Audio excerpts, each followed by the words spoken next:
капитальный ремонт дорог в Якутске находится под пристальным контролем региональных властей. Из-за позднего объявления тендеров администрации города подрядчики сейчас вынуждены в октябре завершать все работы.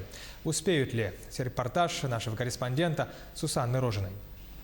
Тендер был объявлен городом только в середине июня, а подрядчики приступили к работам лишь 15 июля. Но городская администрация уверяет, что в прошлом году поздно узнали, будет Якутск участвовать в этой федеральной программе или нет. Здесь говорить, что город провел это одна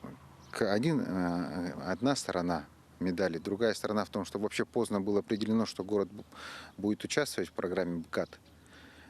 Исходя из этого, была очень быстро подготовлена проектно-сметная документация, пройдена экспертиза. Нельзя было говорить, что в прошлом году в это время было известно, что город будет участвовать в БКАДе. Сейчас проблемными участками являются Хатынгурякское шоссе и участок на Ларионова. Именно по этим улицам подрядчикам необходимо ускоряться. Дорис на этом участке вообще никакие работы не ведет. Только это можно прокомментировать. А городские власти благодарят погоду, что она благоприятствует ремонтным работам и позволяет уложиться в срок. Спасибо природе, такая классная погода стоит. Если бы погоды не было, то было бы все плохо, конечно, да.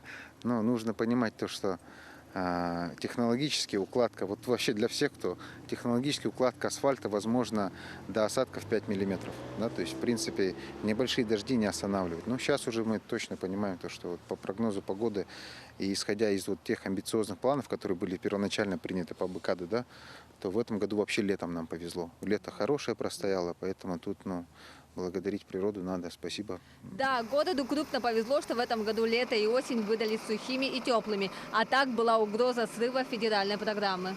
Если субъекты не справятся с национальным проектом, то будет прекращаться финансирование по всем направлениям. Поэтому мы и говорим о том, что очень важно справиться с национальным проектом «Безопасные и качественные автомобильные дороги», и чтобы у нас не было проблем по финансированию устойчивого развития села, допустим. Если бы не было такого сильного контроля со стороны региональных властей, то город мог сорвать эту программу. Но благодаря своевременной корректировке работы подрядчиков руководством Якутии, город кое-как успевает по срокам. Сусанна Рожина, Илья Сыромятников, Якутск.